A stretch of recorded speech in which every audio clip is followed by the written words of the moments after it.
Ndër zhvillimet kryesore ju ftoi të ndiqni rreshje shiu me intensitet të lartë kanë përfshirë të gjithë territorin e vendit që prej orëve të para të ditës së sotme duke evidentuar disa problematika. 20 milionë euro janë transferuar në bankat tregtare për të kaluar gradualisht në llogaritë e fermerëve përfitues të skemës kombëtare në bujqësi. Autoriteti rrugor shqiptar ka bërë gati tenderin për fazën e tretë të ndërtimit të bypassit të Tiranës me fond limit 2.5 miliard lekë. 2.5 miliard euro ka arkëtuar administrata doganore gjatë vitit 2025, ndërsa vlerësimi i euros ka kushtuar afro 95 milionë euro të ardhurat të munguara. Zonja dhe zotrin, ju përshëndes, mirë se erdhët në edicionin informativ të orës 15 këtu në Skan Televizion për të njohur me zhvillimet ekonomike të ditës. Komiteti ndërministror i emergjencave civile u mblodh pas rreshjeve intensive që pushtuan vendin. Ministri i Mbrojtjes Piro Vengu kërkoi gatishmëri të plot nga institucionet për të garantuar sigurinë e qytetarëve. Ministri i Mbrojtjes Piro Vengu mblodhi Komitetin Ndërministror të Emergjencave Civile ku diskutua situata e krijuar nga rreshtet intensive të shiut gjatë 24 orëve të fundit në vend. Gjatë takimit u bë një analizë detajuar e situatës në terren, me fokus zonat më të prekura nga përmbytjet, rrëshqitjet e dherave dhe problematikat në infrastrukturë. Ministri i Mbrojtjes Piro Vengu kërkoi gatishmëri të plotë të gjitha institucioneve, koordinim të vazhdueshëm me strukturave qendrore dhe vendore, si dhe monitorim të pandërprerë të situatës për të garantuar sigurinë e qytetarëve dhe minimizimin e dëmeve. Jemi në terren me forcat të shtuara, mjete, pompa të gatishmërisë maksimale dhe kapacitetit lartë në zonën e Durrësit sipas kërkesës së prefekturës. Për momentin situata konsiderohet të jetë në kontroll, por gjithsesi mbetemi vigjilent. Mekanizmi kombëtar i emergjencave civile ka kërkuar gatishmëri maksimale nga të gjitha bashkitë e vendit, nga të gjitha qarqet e vendit, sikundër dhe një koordinim dhe bashkëpunim të ngushtë mes institucioneve dhe kompanive shtetërore të energjisë. Jemi në kushte ku situata është në kontroll për momentin. Do vazhdojmë të kemi prurje në kaskadë, ndaj dhe është shumë e nevojshme realizimi i këtyre shkarkimeve të kontrolluara për të parandaluar përmbytje më të mëdha. Përqendrimi i forcave në Lezhë, në Gjadër, ku presim edhe rritje të kuotave të lumenjve në orët në vijim, duhet të pasohet edhe me rritje të mjeteve në atë zonë në mënyrë që të jemi pranë banorëve në çdo moment, ndaj dhe i bëj thirrje institucioneve vendore që të njoftojnë në kohë reale të gjitha nevojat, qofshin këto në zona rurale apo dhe në zona urbane. Shërbimi i urgjencës mjekësore dhe policia rrugore janë po ashtu në terren dhe sigurojnë mbarvajtjen qoftë në ndihmes të popullsisë, qoftë edhe në ndihmes të institucioneve që po ndërhyjnë në mbështetje të tyre. Situata po monitorohet me prioritet në qarqet Lezhë dhe Durrës, ku janë evidentuar prani uji në disa akse rrugore, rritje të ndjeshme të niveleve të lumenjve. Sipas IGEOS, rreshtet intensive pritet të vijojnë deri më 8 janar. Rreshje shiu me intensitet të lartë kanë përfshirë të gjithë territorin e vendit që prej orëve të para të ditës së sotme duke evidentuar disa problematika. Ndërkohë, të gjitha strukturat përgjegjëse kanë qenë dhe vijojnë që të jenë në terren duke ndërhyrë për normalizimin e situatës.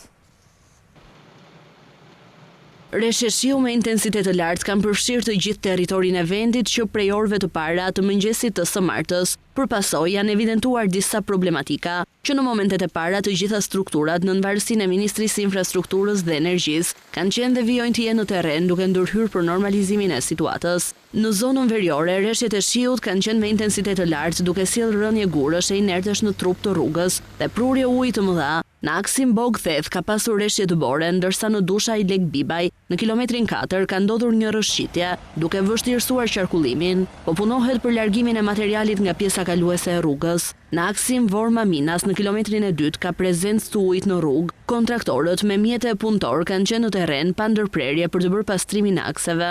Sa i përket furnizimit me energji elektrike, aktualisht në rang vendi janë 22 fidera jashtëpune, ku rajoni më i prekur është Durrësi, ndikuar nga moti i keq dhe prezenca ujit në kabina.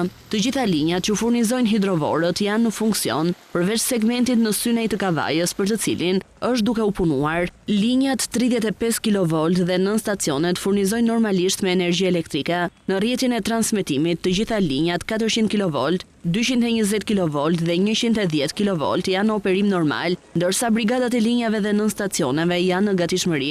Në nën stacionin Rashbull 220-110 kV ka pranitur shtuar ujë në sheshin e nën stacionit dhe ekipet e OST-s në bashkëpunim me emergjenca civile po marrin masat e nevojshme për evadimin e ujit. Si pasojë e rreshjeve të shiut me intensitet të lartë, prurjet në Hecin Koman dhe Hec Vau Idejës vijojnë të mbeten të larta pa shfaqur tendenca rënjeje. Aktualisht, këto njësi prodhimi janë në punë me kapacitet të plot, megjithëse 9 agregate në funksion. Uji i ardhur përpunohet për vënje në punë të njësive prodhuese, rezervohet në liqene brenda kuotave të lejuara dhe pjesa tjetër shkarkohet në mënyrë të detyrueshme, me qëllim garantimin e sigurisë së veprave prodhuese. Sa i përket furnizimit me ujë, situata paraqitet problematike në rajonin e Durrësit, si pasojë e rreshjeve me intensitet të lartë që vijojnë pa ndërprerje. Të gjitha stacionet e pompave janë në funksion të plot dhe niveli i kanalit të hidrovorit është maksimal. Situata vlerësohet e rënduar me rrezik për agravim për shkak të vazhdimit të rreshjeve intensive, ndërsa strukturat përkatëse janë në terren dhe po ndjekin situatën në mënyrë të vazhdueshme. Në porte dhe aeroporte, situata paraqitet normale në portet e Durrësit dhe Sarandës, ndërsa në atë të Vlorës nuk ka pasur traget në nisje dhe as anije të tjera të ankoruara. Në aeroportin Nën Tereza, operimet vazhdojnë normalisht, ndonse situata meteorologjike në zonën përreth është e ngarkuar.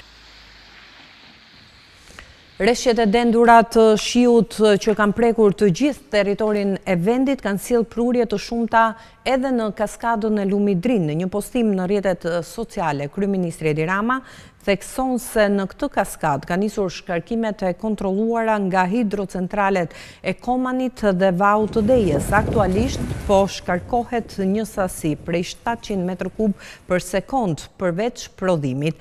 Këto shkarkime janë të monitoruara dhe menaxhuara nga specialistët e hidrocentraleve. Sipas kryeministrit Rama, Bashkia Shkodër është në koordinim të vazhdueshëm me kesh për menaxhimin e situatës dhe minimizimin e çdo rreziku të mundshëm për zonat e territorit të bashkisë, ndërsa deri në këto momente nuk është evidentuar asnjë problematik.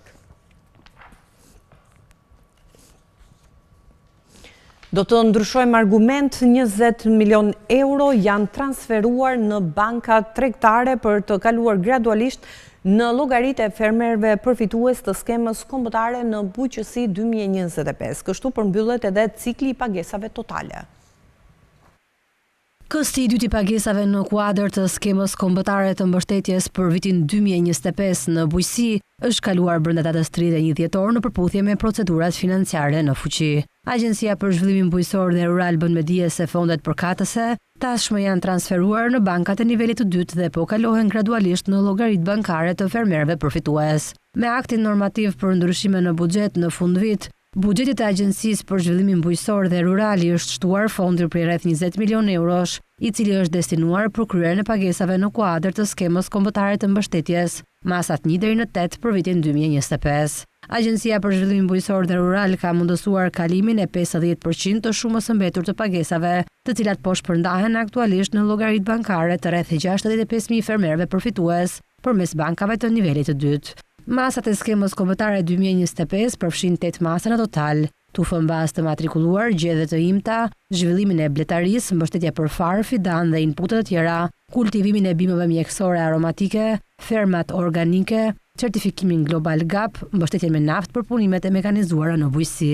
Numri më i lartë i përfituesve i takon skemës së naftës në bujqësi. 69.917 aplikime janë regjistruar në ILB nga fermerët apo shoqëritë të bashkëpunimit bujqësor për të pasur akses nga fondet e vëna në dispozicion për financimin e sektorit bujqësor përmes skemës kombëtare të mbështetjes 2025. Më shumë aplikime janë regjistruar për skemën e naftës me afro 52.837 aplikime, ndërsa interes të lartë ka pasur edhe për blegtorin dhe bletarin. Sipas të dhënave zyrtare nga Agjencia për Zhvillimin Bujqësor dhe Rural, për masat 1 deri në 7, përjashtuar mbështetjen me naftë, janë në total 7.272 fermerë përfitues.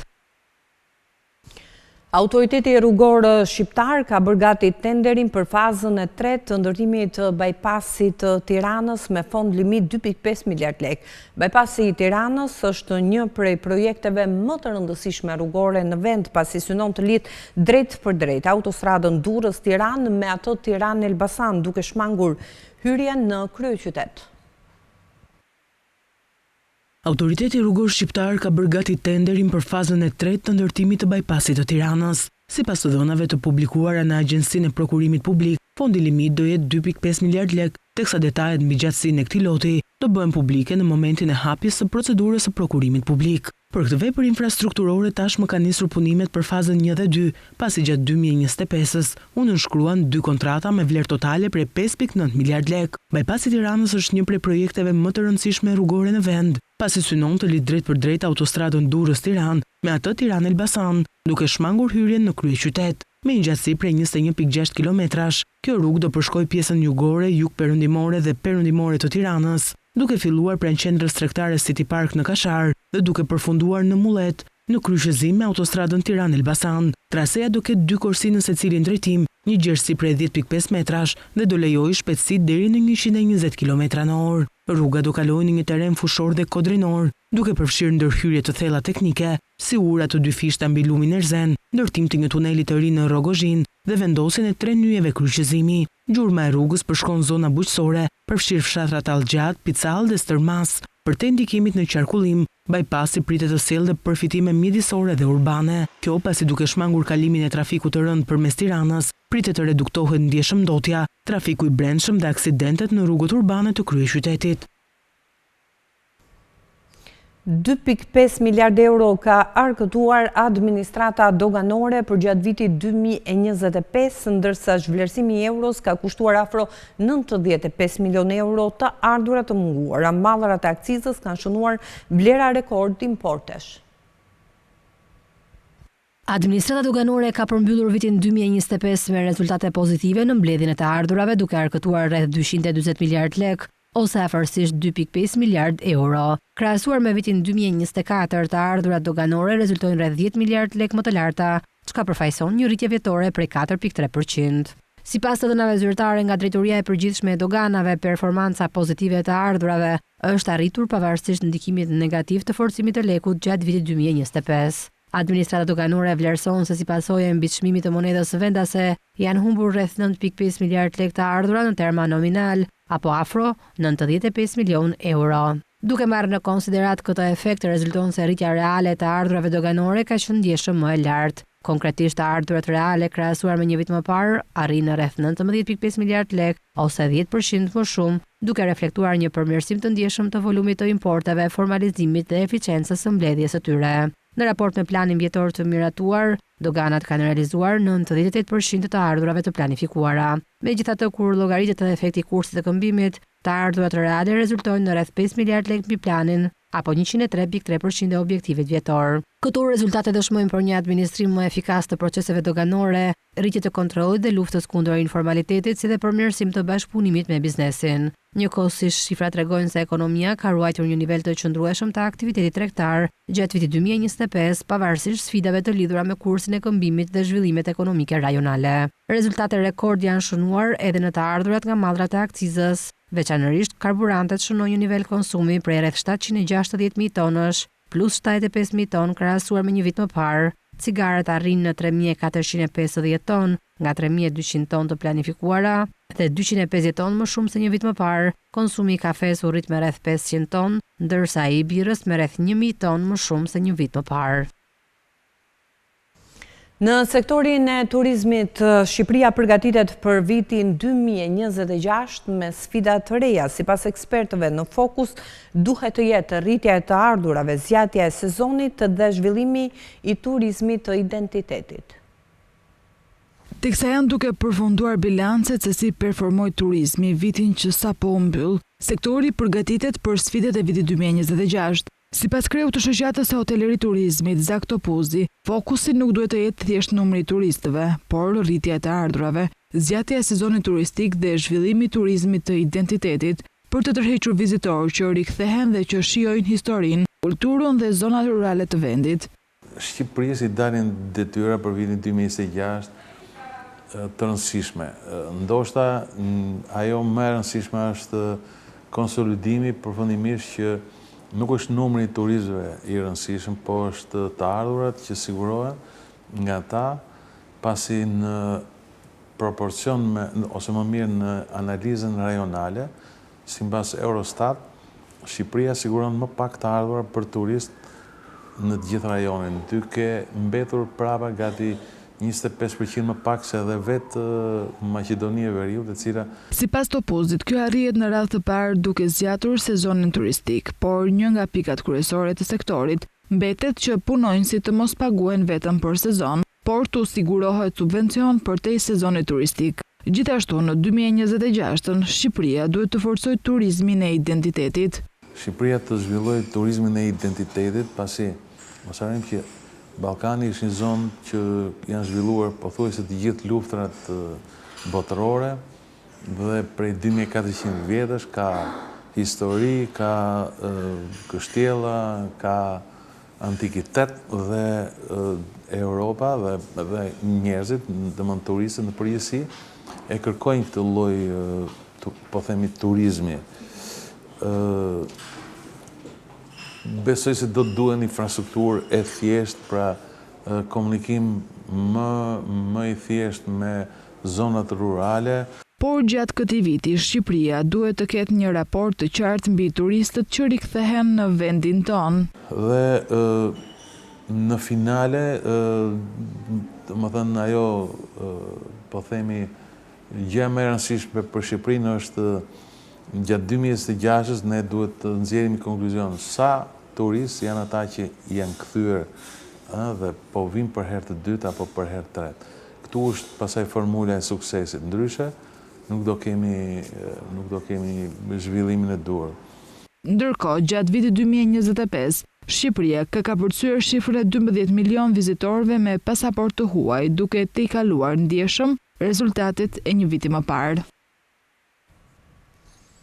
Agjencia e Prokurimit Publik ju kërkon autoriteteve dhe enteve kontraktore të zbatojnë legjislacionin në fuqi për modifikimin e kontratave dhe marrëveshje kuadër gjatë kohës zgjatjes së tyre. Agjencia thekson se modifikimet e kontratave nuk kërkojnë miratim paraprak nga APP, por autoritetet kontraktore janë të detyruara të vlerësojnë paraprakisht bazën ligjore të ndryshimit. Agjencia Prokurimit Publik ju kërkon në autoriteteve dhe enteve kontraktore të zbatojnë legjislacionin në fuqi për modifikimin e kontratave dhe marrëveshjeve kuadër gjatë kohës zgjatjes së tyre. Rekomandimi vjen pas monitorimeve të kryera nga APP mbi zbatimin e legjislacionit të prokurimit publik dhe synon të sqarojë praktikat që duhet të ndiqen nga autoritetet kontraktore në rastet kur kontratat ndryshohen pas nënshkrimit. Sipas APP-s, modifikimi i kontratave apo marrëveshjeve kuadër gjatë zbatimit të tyre lejohet vetëm në rastet e parashikuara shprehimisht në nenin 127 të ligjit për prokurimin publik. Çdo ndryshim jashtë këtyre rasteve konsiderohet shkelje ligjore dhe mbetet përgjegjësi e drejtë për drejtë e autoritetit ose entit kontraktor. Agjencia thekson se modifikimet e kontratave nuk kërkojnë miratim paraprak nga APP, por autoritetet kontraktore janë të detyruara të vlerësojnë paraprakisht bazën ligjore të ndryshimit dhe në rast se ai kryhet, ta pasqyrojnë në mënyrë të detajuar në sistemin e prokurimit elektronik. Në aspektin procedurial, çdo modifikim kontrate duhet të regjistrohet si element i ri në sistem në kategorinë modifikim kontrate dhe të shoqërohet me publikimin e formularit të njoftimit për modifikimin e kontratës pranë APP-s. Autoritetet duhet të argumentojnë qartë situatën ligjore që justifikon ndryshimin, duke dokumentuar rrethanat dhe bazën përkatëse ligjore. Qeveria ka hartuar një projekt ligj në të cilin përcaktohen standarde evropiane sa i takon dizajnit për dizajnin industrial. Nisma ligjore është publikuar në fletoren e konsultimit publik. Ka dalë për konsultim publik projekt ligji për dizenjot, një nismë që synon modernizimin e kuadrit ligjor për mbrojtjen e dizajnit industrial dhe për afrimin e tij me standardet e Bashkimit Evropian dhe marrëveshjet ndërkombëtare në fushën e pronësisë intelektuale. Projekt ligji rregullon kushtet dhe procedurat për regjistrimin e dizenjove në Republikën e Shqipërisë, si dhe përcakton të drejtat që burojnë nga ky regjistrim. Sipas nismës, mbrojtja ligjore e një dizenjoje fitohet vetëm përmes regjistrimit pranë Drejtorisë së Përgjithshme të Pronësisë Industriale, e cila do të jetë autoriteti përgjegjës për administrimin dhe publikimin e të dhënave për dizenjot. Në projekt ligj theksohet se një dizenjo për të qenë e mbrojtur duhet të jetë e re dhe të ketë karakter individual, duke u dalluar qartë nga çdo dizenjo tjetër e bërë publike më parë. Përjashtohen nga mbrojtja dizenjot që diktohen vetëm nga funksioni teknik i produktit, si edhe ato që bien ndesh me rendin publik, moralin apo përmbajnë simbole shtetërore dhe elemente të trashëgimisë kulturore pa autorizim. Një vëmendje e veçantë i kushtohet edhe dizenjove të krijuara në marrëdhënie pune ose me porosi. Projekt ligji përcakton se, në këto raste, e drejta e mbrojtjes i përket punëdhënësit ose porositësit, por parashikon edhe të drejtën e kompensimit për punëmarrësin nëse dizenjoja ka një vlerë ekonomike më të lartë se ajo e parashikuar fillimisht. Po ashtu ligji rregullon licencimin e dizenjove, duke dalluar licencat ekskluzive dhe jo ekskluzive, si dhe forcon mekanizmat kundër shkeljeve, përfshirë tregtimin e mallrave pirate. Autoritetet përgjegjëse do të kenë kompetenca të zgjeruara për mbikëqyrjen e tregut të brendshëm dhe mbrojtjen e të drejtave të pronësisë industriale. Projekt ligji parashikon gjithashtu përdorimin e aplikimeve dhe shërbimeve elektronike për regjistrimin dhe administrimin e dizenjove, me synimin për të rritur transparencën, efikasitetin dhe aksesin e bizneseve dhe krijuesve në sistemin e pronësisë industriale. Me këtë nismë ligjore synohet krijimi i një klime më të sigurt për inovacionin, dizajnin dhe investimet, si dhe forcimi i rolit të Shqipërisë në sistemin ndërkombëtar të mbrojtjes së pronësisë intelektuale. Për gjatë muajt dhjetor 3081 qytetarë në të gjithë territorin e vendit janë pajisur me lejen e legalizimit. Shërbimi elektronik vërtetim për aplikim për legalizim ndërtimi informal i mundëson çdo qytetari të aplikojë online nëpërmjet portalit qeveritar i Albania për të marrë një vërtetim që provon se një ndërtim është në proces legalizimi.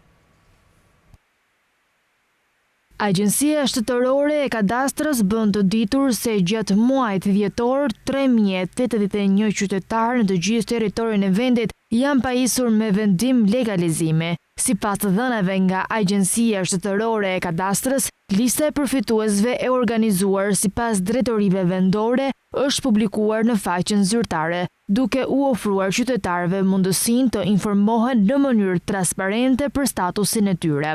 Ndërkohë, shërbimi elektronik vërtetim për aplikim për legalizim ndërtimi informal i mundëson çdo qytetari të aplikojë online nëpërmjet portalit qeveritar i Albania për të marrë një vërtetim që provon se një ndërtim është në proces legalizimi. Pas kalimit të afatit prej 30 ditësh nga data e marrjes së vendimit të legalizimit, përfituesit kanë të drejtë të aplikojnë për shërbimet përkatëse përmes portalit qeveritar i Albania. Këto shërbime përfshin regjistrimin e vendimit të legalizimit, si dhe pajisje me certifikat pronësie, kartel pasurie dhe hartë kadastrale, dokumente që garantojnë njohjen ligjore të pronës. Agjencia Shtetërore e Kadastrës thekson se procesi i legalizimit vijon në mënyrë të pandërprerë në të gjithë vendin, duke garantuar transparencë dhe shërbim të standardizuar për qytetarët. Platforma qeveritare i Albania shënoi një rekord përdorimi gjatë dhjetori 2025 me rreth 40 milion transaksione. Gjatë këtij muaji u gjeneruan rreth 690.000 dokumente me vulje elektronike, ndërsa asistentja virtuale Diella përpunoi mbi 100.000 kërkesa. Platforma i Albania është kthyer në një nga mjetet më të përdorura nga qytetarët dhe bizneset në Shqipëri, duke reflektuar qartë orientimin gjithnjë më të madh drejt shërbimeve digjitale. Të dhënat më të fundit tregojnë se muaji dhjetor ka qenë një nga periudhat me ngarkesën më të lartë të përdorimit, si në numrin e aplikimeve ashtu edhe në sasinë e dokumentacionit të gjeneruar elektronikisht. Vetëm gjatë këtij muaji në portalin i Albania janë regjistruar rreth 40 milion transaksione në platformën qeveritare të ndërveprimit, një shifër që rendi dhjetorin mes muajve me aktivitetin më intensiv. Paralelisht, qytetarët dhe bizneset kanë kryer mbi 1 milion aplikime për shërbime elektronike. ndërsa janë gjeneruar rreth 690.000 dokumente të pajisura me vulë elektronike, duke dëshmuar përdorimin masiv të shërbimeve zyrtare pa qenë e nevojshme paraqitja fizike në sportele. Një rol të rëndësishëm në këtë proces ka luajtur edhe asistentja virtuale Diella, e cila gjatë muajit dhjetor ka përpunuar dhe dhënë mbi 100.000 përgjigje, duke ndihmuar përdoruesit të orientohen më lehtë në platformë dhe të aksesojnë shërbimet përkatëse në kohë reale. Kjo rritje e ndërveprimit digjital tregon jo vetëm shtimin e përdoruesve, por edhe rritjen e besimit ndaj teknologjisë dhe administratës elektronike. Sa i përket shërbimeve më të kërkuara, vret se dokumentet bazë të gjendjes civile dhe vërtetimet financiare kanë dominuar kërkesat e qytetarëve. Certifikata familjare dhe personale kanë qenë ndër shërbimet më të përdorura, të ndjekura nga vërtetimet për pagesën e kontributeve për individët, vërtetimin e pagës, si dhe ekstrakte historike të thjeshta të kërkuara nga bizneset. Këto të dhëna pasqyrojnë nevojën e vazhdueshme për dokumentacionin zyrtar në jetën e përditshme dhe në aktivitetin ekonomik. Në tërësi, performanca e Albania gjatë dhjetorit konfirmon se digitalizimi i shërbimeve publike po ndërrohet në një standard të ri për administratën shqiptare, duke lehtësuar procedurat, kursyer kohë dhe duke reduktuar ndjeshëm burokracinë për qytetarët dhe bizneset. Besimi i qytetarëve tek gjykatat mbetet i ulët në Ballkan, por Shqipëria rënditet mbi mesataren e rajonit. Sipas barometrit të Ballkanit 2025, perceptimi për drejtësinë në vend është më pozitiv në raport me disa shtete fqinje.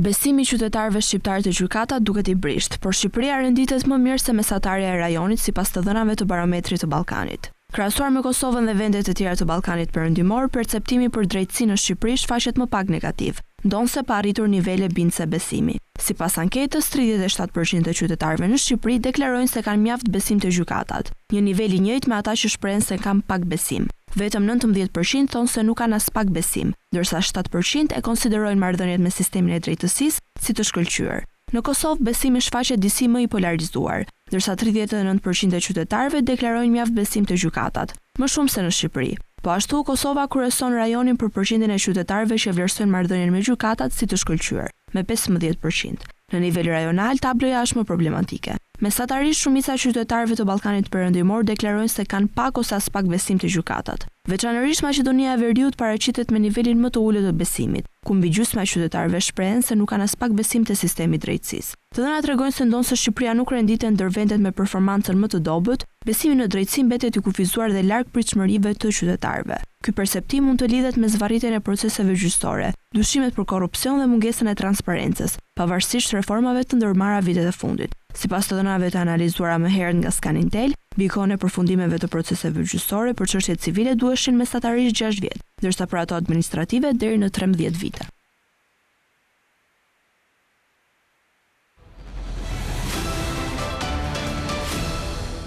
Do të ndalemi me zhvillimet nga rajoni. Në 3 mujorin e 4 të vitit të kaluar, çmimet e banesave në Maqedoninë e Veriut u shtrenjtuan me 25% në bazë vjetore. Çmimi më i lartë për një banesë 91 metër katror në komunën qendër të Shkupit është 280.000 euro. Në 3 mujorin e 4 të vitit të kaluar, çmimet e banesave në Maqedoninë e Veriut u shtrenjtuan me 25% në bazë vjetore, tregojnë të dhënat e publikuara nga Banka Qendrore. Ky institucion e publikon indeksin e çmimeve të pasurive të paluajtshme në bazë të dhënave të cilat kanë të bëjnë me banesat e shpallura për shitje në territorin e Shkupit. Ndërkohë, shoqata ndërtuesve pranë odës ekonomike të Maqedonisë së Veriut këtë vit pres stabilizim të çmimeve të banesave.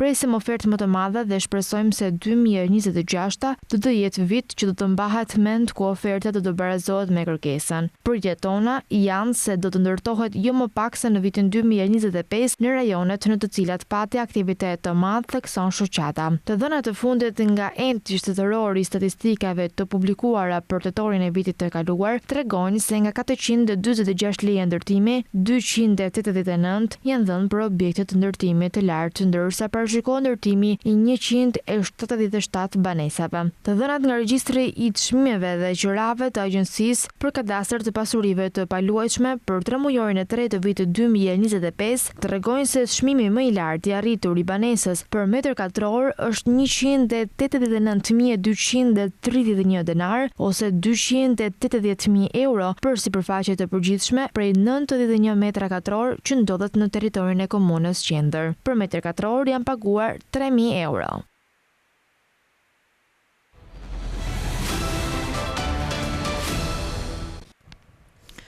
Kryeministri hungarez Viktor Orban parashikoi se Bashkimi Evropian do të shpërblej vetë për shkak të kaosit në udhëheqje. Tha se ai ndër të tjera, tha se Brukseli synonte të shkëpuste Hungarinë nga furnizimet me energji ruse lidhur me politikën energjetike. Orban tha se Brukseli synonte ta shkëpuste Hungarinë nga furnizimet ruse me naftë dhe gaz. Kryeministri hungarez Viktor Orban parashikoi se Bashkimi Evropian do të shpërbëjë vetë për shkak të kaosit në udhëheqje dhe tha se Brukseli synonte ta shkëpuste Hungarinë nga furnizimet me energji ruse. Orban hodhi poshtë mundësinë e largimit të Hungarisë nga Bashkimi Evropian, megjithatë theksoi se ardhmja e Hungarisë qëndron brenda bllokut dhe NATO-s, por me një politikë të jashtme dhe ekonomike sovrane. Orban është përplasur vazhdimisht me Brukselin për shqetësimet në lidhje me sundimin e ligjit, ka bllokuar mbështetjen e Bashkimit Evropian për Ukrainën dhe ka mbajtur lidhje me Moskën, pavarësisht luftës totale të Rusisë, e cila tani po i afrohet periudhës kohore 4 vjeçare. Bashkimi Evropian ka pezulluar miliarda euro fonde për shkak të shqetësimeve në lidhje me prapambetjen demokratike në Hungari, lidhur me politikën energjetike. Orban tha se Brukseli synonte ta shkëpuste Hungarinë nga furnizimet ruse me naftë dhe gaz. Sipas tij, qeveria po mbrojë përmes veprimeve ligjore kundër Komisionit Evropian, ndërsa kundërshtonte politikisht rregulloret e tij, duke shpresuar se sanksionet do të hiqeshin deri në vitin 2027 kur të mbaronte lufta. Hungaria ka siguruar përjashtime nga sanksionet e Bashkimit Evropian mbi energjinë ruse dhe mbetet shumë e varur nga nafta dhe gazi rus. Vendi ka qenë pengesa kryesore për mbështetjen ushtarake dhe financiare të Bashkimit Evropian për Ukrainën, që nga pushtimi plot i Rusisë në fillim të vitit 2022, duke detyruar bllokun me 27 anëtar të gjejë zgjedhje alternative për ta anashkaluar vetot e Budapestit lidhur me migracionin. Orban tha se Hungaria nuk do ta pranonte Brukselin që ta diktonte me kë duhet të jetojmë, duke hedhur poshtë një rregullore të Bashkimit Evropian që pritet të miratohet në qershor, e cila u kërkon shteteve anëtare të pranojnë 350 persona dhe të përpunojnë mbi 20.000 aplikime. Hungaria ka refuzuar të marrë pjesë në skemat e azilit të Bashkimit Evropian dhe ka ndërtuar gardhe kufitare për të mbajtur jashtë emigrantët, duke çuar në betejë të vazhdueshme ligjore dhe shkëmbime kritikesh me Brukselin. Orban qeveris Hungarinë që nga viti 2010 dhe është udhëheqësi më i gjatë i Bashkimit Evropian midis krerëve aktual të shteteve. Administrata e presidentit Donald Trump po planifikon të takohet me drejtuesit e kompanive amerikane të naftës për të diskutuar rritjen e prodhimit të naftës në Venezuelë, por sipas analistëve, arritja e këtij qëllimi do të kërkojë vite pune dhe miliarda dollar investime. Administrata e presidentit Donald Trump po planifikon të takohet me drejtuesit e kompanive amerikane të naftës më vonë këtë javë për të diskutuar rritjen e prodhimit të naftës venezuelane, pasi forcat amerikane rrëzuan udhëheqësin e saj Nicolas Maduro. Takimet janë thelbësore për shpresat e administratës që të rikthejë kompanitë kryesore të naftës amerikane në vendin e Amerikës së Jugut, pasi qeveria e saj gati 2 dekada më parë mori kontrollin e operacioneve energjetike të udhëhequra nga SBA-t atje. 3 kompanitë më të mëdha të naftës amerikane, ExxonMobil, ConocoPhillips dhe Chevron, deri tani nuk kanë pasur asnjë bisedë me administratën në lidhje me rrëzimin e Maduros. Takimet e ardhshme do të jenë vendimtare për shpresat e administratës për të rritur prodhimin dhe eksportet e naftës bruto nga Venezuela, një ish vend i OPEC-ut që ndodhet në krye të rezervave më të mëdha në botë dhe prodhimi i së cilës mund të përpunohet nga rafineritë e projektuara posaçërisht në Shtetet e Bashkuara. Arritja e këtij qëllimi do të kërkojë vite pune dhe miliarda dollar investime, thon analistët. Nuk është e qartë se cilët drejtues do të marrin pjesë në takimet e ardhshme dhe nëse kompanitë e naftës do të marrin pjesë individualisht apo kolektivisht. Shtëpia e Bardhë nuk komentoi mbi takimet, por tha se besonte se industria amerikane e naftës ishte gati të zhvendosej në Venezuelë. Të gjitha kompanitë tona të naftës janë të gatshme dhe të vullnetshme të bëjnë investime të mëdha në Venezuelë, që do të rindërtojnë infrastrukturën e tyre të naftës, e cila u shkatërrua nga regjimi i paligjshëm i Maduros, tha zëdhënësi i Shtëpisë së Bardhë. Më parë Trump kishte deklaruar se Shtetet e Bashkuara mund të subvencionojnë kompanitë e naftës për t'u mundësuar atyre të rindërtojnë infrastrukturën energjetike të Venezuelës. Drejtori ekzekutiv i Nvidias tha se gjenerata e ardhshme e çipave të kompanisë është në prodhim të plotë. Sipas tij, këto çipat mund të ofrojnë 5 herë më shumë inteligjencë artificiale në raport me të mëparshmit. Drejtori ekzekutiv i Nvidia Jensen Huang tha se gjenerata e ardhshme e çipave të kompanisë është në prodhim të plot. Ai shtoi se mund të ofrojnë 5 herë më shumë inteligjencë artificiale sesa çipat e mëparshëm të kompanisë, kur ofrojnë chatbote dhe aplikacione të tjera të inteligjencës artificiale. Në një fjalim në panairin e elektronikës së konsumatorit në Las Vegas, kreu i kompanisë më të vlefshme në botë zbuloi detajet e reja rreth çipave të saj, të cilët do të mbërrinë më vonë këtë vit. Platforma Vera Rubin, e përbërë nga 6 çipa të veçanta Nvidia, pritet të debutojë më vonë këtë vit me pajisjen kryesore që përmban 72 nga njësitë grafike kryesore të kompanisë dhe 36 nga procesorët e saj të rinj qendror. Huang tregoi se si ato mund të bashkohen në pod me më shumë se 1000 çipa Rubin. Megjithatë, për të marrë rezultatet e reja të performancës, Huang tha se çipat Rubin përdoren një lloj të dhënash të patentuar që kompania shpreson se industria e gjerë do ta përvetsojë. Kështu arritëm të bëjmë një hap kaq gjigant në performancë, edhe pse kemi vetëm 1.6 herë më shumë tranzistor, tha Huang. Ndërsa Nvidia ende dominon tregun për trajnimin e modeleve të inteligjencës artificiale, ajo përballet me konkurrencë shumë të madhe nga rivalët tradicional si Advanced Micro Devices, si dhe klientë si Google e Alphabet, në ofrimin e fryteve të këtyre modeleve për qindra milion përdorues të chatboteve dhe teknologjive të tjera. Nvidia gjithashtu reklamoi një brez të ri të switchave të rrjedhëzimit me një lloj të ri lidhje të quajtur optike bashkëpaketuar, teknologjia e cila është çelësi për lidhjen e mirë makinave në një të vetme, konkurron me ofertat nga Broadcom dhe Cisco Systems. Në njoftime të tjera, Huang njoftoi softuerin e ri që mund të ndihmojë makinat autonome të marrin vendime se cilën rrugë duhet të ndjekin dhe të lënë një gjurmë dokumentesh për inxhinierët për ta përdorur më pas. Një barkë sportive e tërësisht elektrike me gjatësi 23 metra është basti i guximshëm i kompanisë prodhuese se bota detare. Është gati të bëhet elektrike, por kjo teknologji e re vjen me një çmim të lartë, duke filluar nga 268.000 euro. Duke lëndruar përgjatë liçenit me atë një rezervuar i vendosur rreth 30 minuta në juglindje të Las Vegasit, barka Ark Sport ofron një pamje të një të ardhmeje ku sportet ujore nuk lën asgjë pas përveç një gjurme të pastër. E ndërtuar nga startupi Ark me seli në Kaliforni, barka sportive është tërësisht elektrike dhe është basti i guximshëm i kompanisë se bota detare është gati të bëhet elektrike. I projektuar nga një ekip ish inxhinierësh të Tesla dhe Rivian, Ark Sport për 23 metrash sjell mendimin e Silicon Valley në Baghdad. Me 500 kuaj fuqi të ofruara nga një sistem transmetimi elektrik, Ark është barka më e shpejtë, më e qetë dhe më e lirë për të mirëmbajtur se sa rivalet tradicional me benzinë, ndërkohë që prodhon zero emitime të dëmshme në ajër ose në ujë. Barka mbështet mesatarisht 4 deri në 6 orë përdorim aktiv me një karikim të vetëm, me një karikim përgjatë natës me një karikues të nivelit 2 që ofron një bateri të plot deri në mëngjes. Për te sistemit të fuqisë, Ark mbështetet shumë në software. Një ekran i madh qendror me prekje i lejon drejtuesit të konfigurojnë ekranet, sistemet e balancimit, sipërfaqet e kontrollit dhe kontrollin e shpejtësisë me një prekje. Por teknologjia e Ark vjen me një çmim të lartë. Barka Ark Sport fillon nga $268.000. Startupi me seli në Los Angeles tani është i përqendruar në zgjerimin e platformës së tij elektrike në anije peshkimi, mjetar argëtimi dhe madje edhe në anije tregtare si rimorkiator dhe tragete. Rreth 33.5 milion pelegrinë erdhën në Rom në vitin 2025 për vitin e Shenjtë Katolik, duke shënuar një numër rekord vizitorësh. Zyrtarët thanë se janë shpenzuar 3.7 miliardë euro të fondeve shtetërore dhe evropiane për rehabilitimin e vendeve turistike.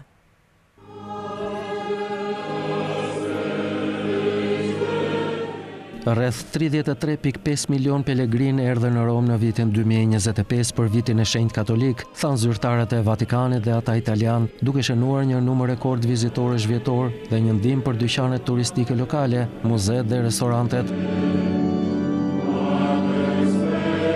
Vitet e shenjta ose jubilet zakonisht ndodhin çdo 25 vite dhe konsiderohen një kohë paqeje, falje dhe mëshire. Pelegrinët në Rom mund të hyjnë në dyert të shenjta të veçanta në 4 bazilika dhe mund ta shohin papën në audienca të veçanta gjatë gjithë vitit. Zyrtarët thanë se janë shpenzuar 3.7 miliardë euro të fondeve shtetërore dhe europiane për riparimin e vendeve turistike, viti gjatë të cilit katolikët mund të fitojnë gjithashtu një privilegj të veçantë ose falje të mëkateve përfundon sot. Vizitorët gjatë 12 muajve të fundit erdhën nga 180 85 vende, me pelegrinët nga Italia, Shtetet e Bashkuara, Spanja, Brazilia dhe Polonia që kryesonin grupin. Jubileu i vitit 2025 u shënua nga një gjë e rrallë historike e papar prej 300 vitesh. Ai u hap nga një pap, Francesku, dhe u mbyll të martën gjatë një ceremonie zyrtare në Bazilikën e Shëmpjetrit nga pasardhësi i tij Leo. Qindra projekte të ndërtimit të jubileut do të vazhdojnë në Rom për te i fundit të vitit të shenjtë. Vijimi i punimeve i ka zemëruar disa banorë dhe i ka lënë disa vizitorë të ndjen të pagënaqur, sepse atrakcione të ndryshme turistike ishin të fshehura pas skelave për shumë muaj. Shumë qiramarës në Rom mbetën gjithashtu të frustruar, ndërsa pronarët kërkuan të përfitonin nga qirat afatshkurtra për pelegrinat. Kemi mbërritur në fund të këtij edicioni informativ. Të tjera zhvillime i gjeni duke klikuar në faqen tonë të internetit skantv.al, ku mund të gjeni gjithë shkambi ekonomin, bankat, sigurimet, tregjet financiare e të tjerë.